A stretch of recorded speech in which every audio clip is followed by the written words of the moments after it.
So, a little bit under a month ago, I turned 18, which finally makes me an adult.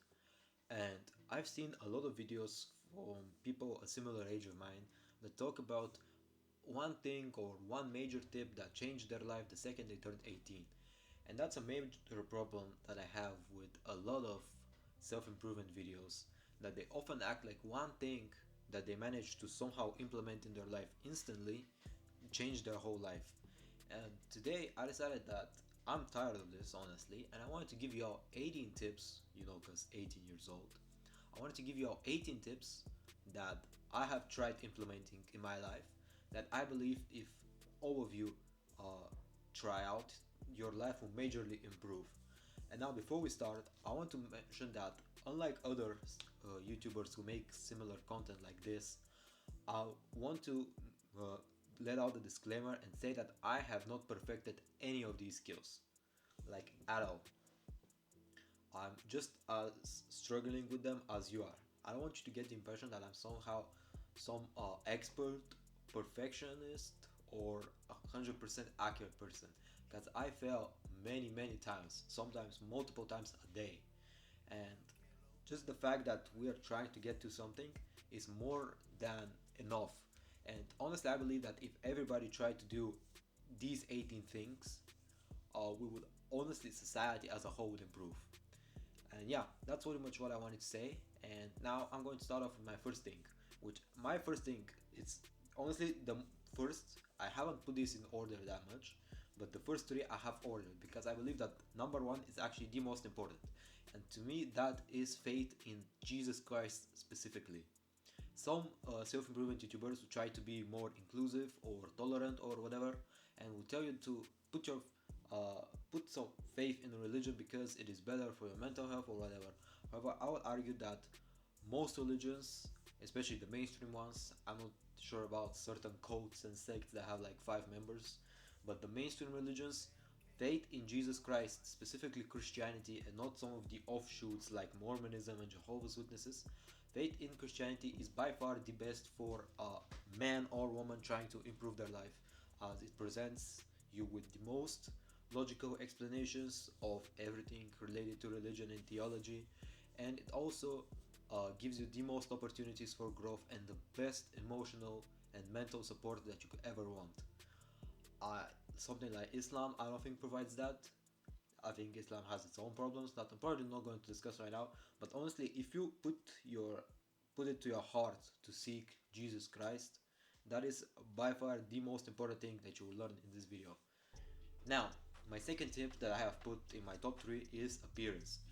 I have put appearance under faith in Christ because honestly it is much less important, although I believe that from my 18 it is pretty important, because I believe that people who work on their appearance are just set up to be able to work on their goals in general.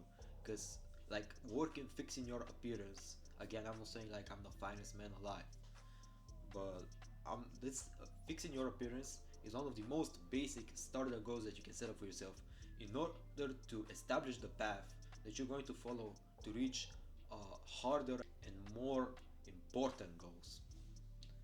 That's what I'm trying to like. You can't just say that I'm going to make $1 million and you haven't accomplished anything before. That's why I believe that fixing your appearance is one of the simplest starter goals that you can set for yourself in order to put yourself on the way to accomplishing more and more stuff. And by fixing your appearance, I probably need to clarify about number one, you need to work out. You need to do a sport, play some sports, or go to the gym. Go to the gym mostly because sports are really like hyper focused on one thing. They're really niche. Gym is more universal. You also need to work on your fashion. Again, I'm not the best of either of those, but I've been trying. I had some stuff right here, some accessory stuff. You need to work on your fashion. You need to understand that going out looking like you just woke up. Because I wouldn't even say homeless, because homeless people, they're literally doing the best they can with what they have. So look at like you just woke up, like you put no effort. The way people see you is the way they first perceive you. Like you can't wait for someone to hear what you're going to say to realize, oh, that guy is actually pretty smart, and I need to be his friend. No, you need to look the way you speak. So look, if you're well dressed, you need to match that with well being well spoken and being an intelligent person, which is my number three.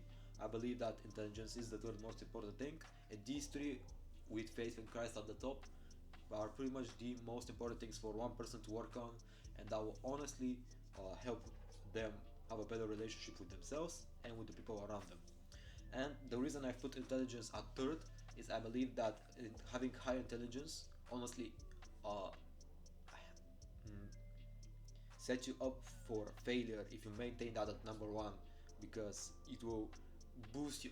High intelligence boosts your ego more than the other two. Like faith in Christ doesn't boost your ego pretty much at all, because you realize that you're in the grand scheme of the story of the world, you're a nobody, but you still matter in a way. So that doesn't boost your ego. Appearance kind of boosts your ego, but then when you get absolutely shut up by somebody who's smarter, your ego still goes down. And intelligence is the one that actually boosts your ego the most. And I'm going to talk about ego later on. In relation to those three, my fourth and fifth tip kind of go together. They are about priorities. You should be able to prioritize stuff. You need to know what you need in the specific moment. You should be able to fix your time and resources towards improving that thing. Maybe it's improving your faith, maybe it's improving your appearance, maybe it's improving your intelligence. You should be able to realize, okay, I need to lock in, I need to get smarter because I'm going to have exams and stuff. I need to get smarter so I can pass this interview. I need to look better so I can attract this girl I want right now. You need to realize what's important for you right now, and you need to be able to implement a method in order to work specifically on that thing. However, my other tip in relation to that would be to not hyper focus on one thing only. Don't hyper focus on fixing your skin, for example. Don't hyper focus on going to the gym, because while you are doing that and putting all your attention to that, the other things are still waiting for you. Your your work is still waiting for you while you're going to the gym. Your schoolwork is still waiting for you. Your grades are still waiting for you to put effort. So you're going to really fall behind overall if you just hyper focus on one thing.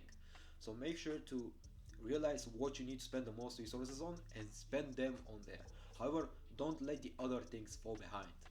That's one important thing that I've low-key been struggling with, but I feel like if we all do this with our goals, it would everything would be way better. Now my sixth tip is a little bit more specific. It is about technology, and I've written down that you should learn before you're 18 years old, or at least around that age, that because a lot of us are very into tech nowadays, and I've been into tech, we are involved with technology.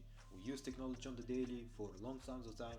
You need to learn to use technology as a tool and not have it as your overlord, because a lot of people are completely absorbed by the tech space and tech bubble, and they are, first of all, they get a very developed consumer mindset, meaning they start buying every single new piece of tech that comes out even though they don't need it. That's one way tech rules over them. And they also waste their time with their technology by scrolling and not utilizing their technology to its full potential. That's what I mean by using it as a tool. You need to be able to find what technology you need for your specific goal that you're trying to achieve, and look for exactly that. Or maybe if you need to compromise, you need to understand what you're compromising. You should also, that to me includes, you need to be aware of technologies like consumer technology specifically, unless you want to work in a space that has more industrial technology, but like phones, computers, peripherals, microphones. You need to understand what you're looking for, so that the marketing and branding of tech doesn't just consume you and waste your money. Related to that a little bit, my next tips, number 7 should be, is you need to be conscious of what media you're consuming. Now, I've written that down specifically because recently I've been thinking about how a lot of people would consider esports and watching esports like tournaments, let's say the Fortnite Championship or the Valorant Championship or the CSGO Championships, as some absolute waste of time and things that people with no life do. However, I would argue that watching another sport that you're not playing is also the same. For example, if you're out there watching football and you haven't touched the field or a ball in the last 15 or 10 years, you have no right to be talking about somebody wasting their time watching a Valorant tournament, for example. And that's what I mean by being conscious of what media you're consuming. You realize what are you watching, how does it help you or not help you, whether it's useful or just entertainment, and make sure to just not shit on people around you for doing something where you might actually be doing the same thing. Also, make sure to pay attention to how this media influences you, who it is coming from, and whether you should be, continuing watching it or not. That's your choice. Yeah, but that's about media. And another thing, I don't know how I actually did this. I try to not make these related. I want it to be more broad. However, the eighth is related to the seventh. That is to not take an authority's words as automatically true. To me, this means not trusting everything government says about how different situations have been solved. Uh, you should trust, however, you should not take my word. I'm not an anarchist. You should not absolutely avoid listening to any authority. You should pay attention to people who are teaching to you or talking to you about the subject you do not understand. For example, if somebody is telling you about banking, finance, or law, it doesn't matter whether they're a corrupt businessman or lawyer. You need to listen to them because you, quite frankly, do not understand that. You should probably try to learn so you can filter their words for whatever bullshit is in there. However, you need to be able to learn from people around you, and you shouldn't just blindly follow like a sheep, take in everything you say. And while you are filtering the words from whatever bullshit is in there, you shouldn't still, like a sheep, actively deny everything they say or actively accept everything. You need to be just critically think. Like that's kind of one of the most important things. You need to critically think. You shouldn't automatically deny or automatically accept. Everything should go through your mind before you either reject something or accept it. My ninth tip that I would advise is to be a meaningful part of your community.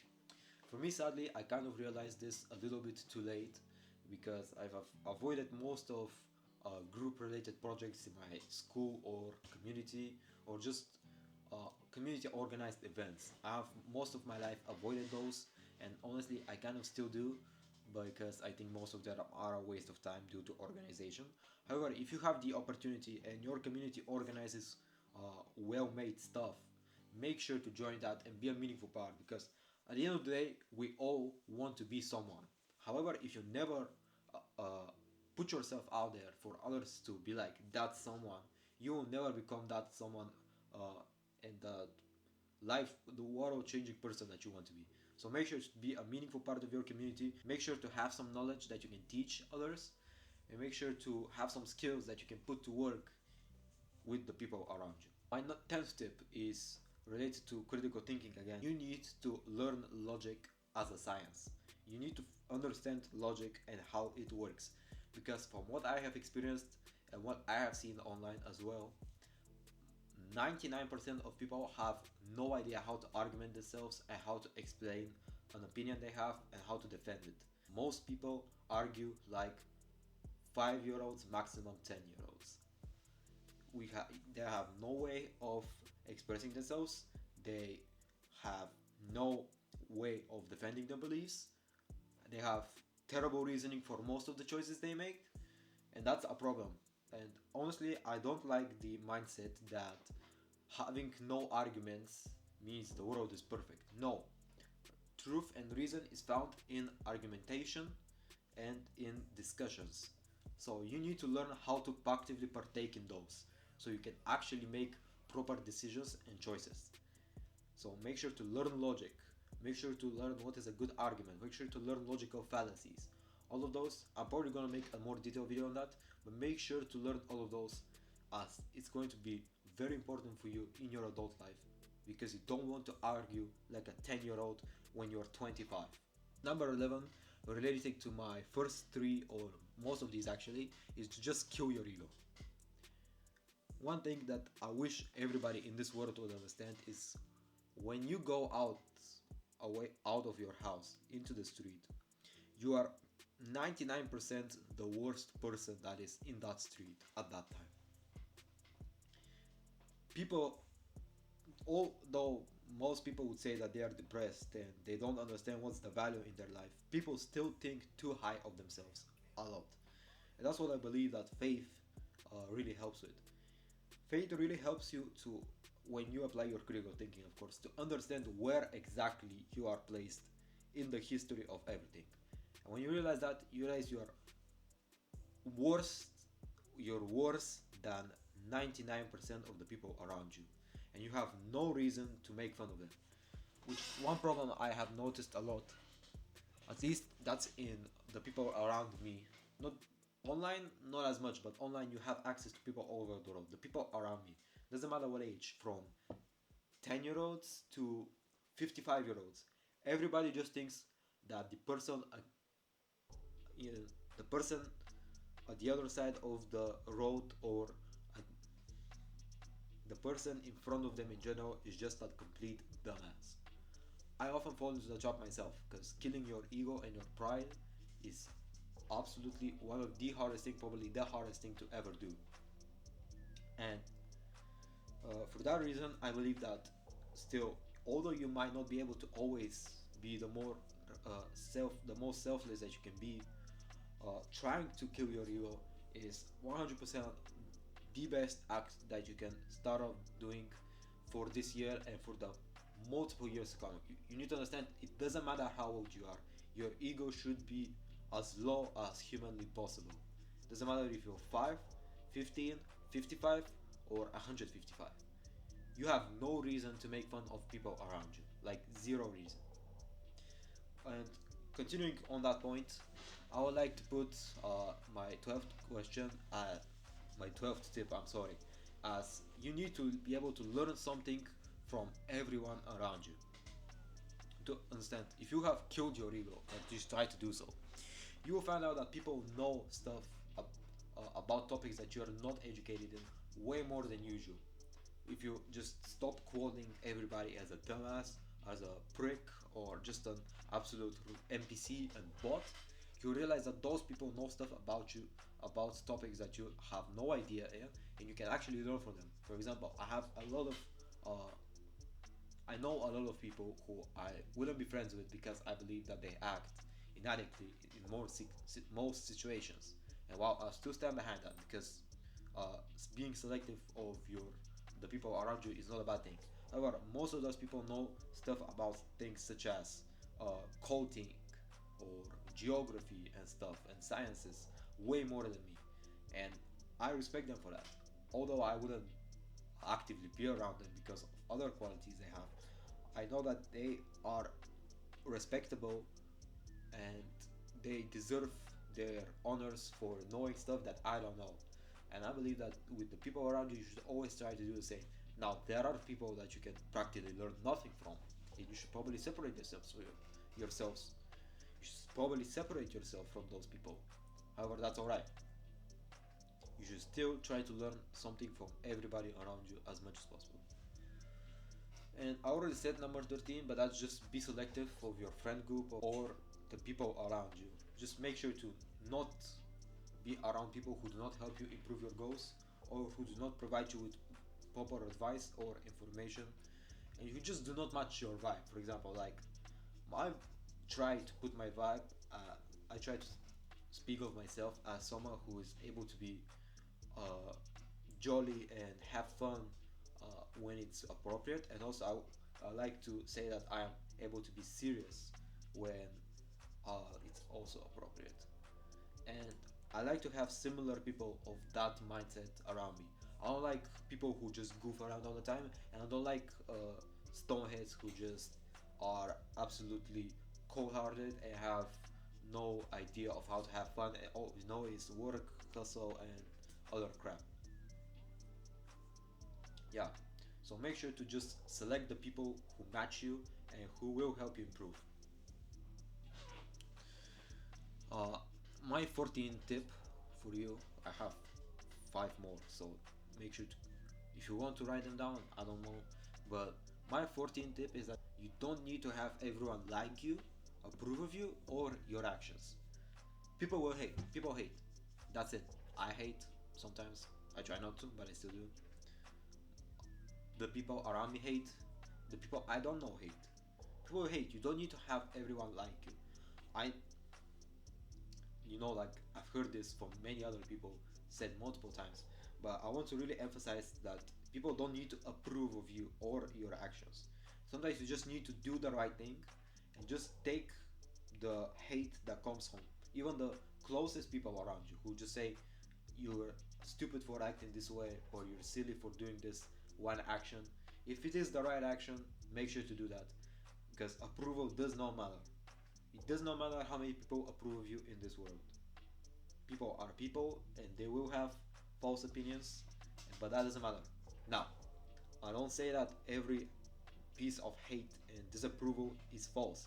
Sometimes you are a shitty person, as we said already, kill your ego. Sometimes you are a shitty person and you need to improve. However, that doesn't mean that every single bad thing that comes your way you need to take to heart. Try not to do that. No, I've struggled with that a lot throughout my life, and I feel like most of my improvement in this topic has happened in like the last 2 to 3 years. But if you are already good at that, that's great for you. Make sure to keep doing that and make sure to keep improving. Number 15, I would like to say that you need to take everything way slower. Maybe you're 16 and you're trying to figure out what university, college, or whatever the hell you're going to do. Just take it slow. You need to be present now because now matters. Tomorrow is not promised at all. Of course, you need to work for tomorrow to make sure that if it is come around, it is the best possible tomorrow that it could be. However, tomorrow is not promised. You might not wake up this night after this night. So make sure to be present and pay attention to what happens now and work so that your present can be the best that it can be. Number 16, I have put that we've already discussed it, but you need to be yourself, but that is if you are a good self. People say be yourself in order to just embark you with a whole bunch of confidence and just make you feel the best that you can be. However, sometimes you don't need to feel good. Like you do not get to feel good because you're, as I already said, you might be a shitty person. And there is sometimes that you just need to improve. And if you have this idea of you want to be yourself, make sure to be that self that you want everybody to see you as. Make sure to be that good self that you proclaim everywhere to be. If you're just some bullshitting person left and right, you don't need to be yourself. Sometimes you're just annoying. If you're just out there goofing and laughing about everything and doing some brain-rotted dumb shit, you don't need to be yourself. You should not be yourself because you're not a good person to be. You need to improve yourself and then start being yourself. I hope I put that right. I kind of started crashing out a little bit at the end. Number 17, I have not labeled it correctly in my notes. I don't think so, but honestly, I'm going to say it the way it is. I have put it. It's to just stop chasing relationships. And by that, I mean to basically learn love, how it works and how it is, and what you should actually look for. Because after ego and pride, the thing that most of us, especially men, struggle with is lust. Because we have struggled for most of our life to understand what a proper relationship is and how it looks. My next video is most likely going to be about that. However, before I make that, make sure to try and figure it out on your own. What a good relationship is to you, how it looks, and to work for that, and to try and not compromise at all on that. So if you're in a toxic relationship, make sure to cut that off because you don't need that. It is not what you want. If you are, let's say you're looking for a loving relationship, which you also are feeling for some action and you're feeling for a whore, just don't do that as well because it's not what you want. And yeah, that's pretty much it to understand love. And finally, my 18th tip that I probably struggle with this the most, or like, probably not the most, but it's always just to be thankful. Be thankful for what you have. Like, this hoodie, it is not the most expensive hoodie. I would want many other hoodies over this, or this chain, but I have it, and I'm thankful for it, because I could not have it, and I would not be happy. Or this watch. This watch was my most, hold on, let me take it off. This watch was my most recent example of this. I was one of my friends, he turned 18 before me, and he's been on and on about watches. Like, what watch is he gonna get? He still hasn't got a watch. However, he put me on to some really nice watches, and I've been thinking about a watch myself. And on my 18th birthday celebration, one of the homies that I invited brought me this Casio right here. And honestly, if you ask me with my own money whether I would ever buy this Casio, 9 times out of 10 I would most likely tell you no. I would buy a lot of other watches before I buy this Casio. However, my homie brought it to me as a 18th birthday gift. And honestly, that's what makes it special. And I'm thankful for it because, first of all, I don't have to waste my money on a watch. I have a watch. And the fact that there was somebody who was, who I mattered to enough to for them to get me a watch for my birthday, that's just a lot more than you can ask for. Or these bracelets, for example. This bracelet right here, the black one, it was a gift for my grandparents. Again, I would never buy this if it was my own money because I don't wear stuff like this. However, first of all, it introduced me to a new type of accessory, and it also just it's my grandparents. I have a lot of nice memories with them, and that's just a nice way to remember them, even though it is not exactly what I want. Because sometimes it's not about what you want; it's about what you have, and that's what you need to be thankful for. What you have, because you could easily just not have it. No matter how bad your life is, you can always find something to be grateful for and thankful, even if it's just the nice weather outside, which I currently do not have. But yeah, those are my 18 tips. I haven't done a video like this in a long time. I hope I managed to explain them well. If you have any questions, leave them in the comments. I don't get a lot of comments, so I'll most likely respond to you. And I'll try to make, if you have any video ideas or questions that you want to ask me or stuff that I want to make, because probably not going to make only these type of videos, because as I said already, I'm not perfect. I don't have all the knowledge, so I can't really make infinite self-improvement videos. But if you have anything that you want me to discuss or you want to see a video on, make sure to let me know down below. Thank you all for watching this video. Be thankful. I'm thankful for you watching this video. Make sure to like, subscribe, and comment, as I said already, what you'd like to see. And I would really love to see you again in the next one. Goodbye.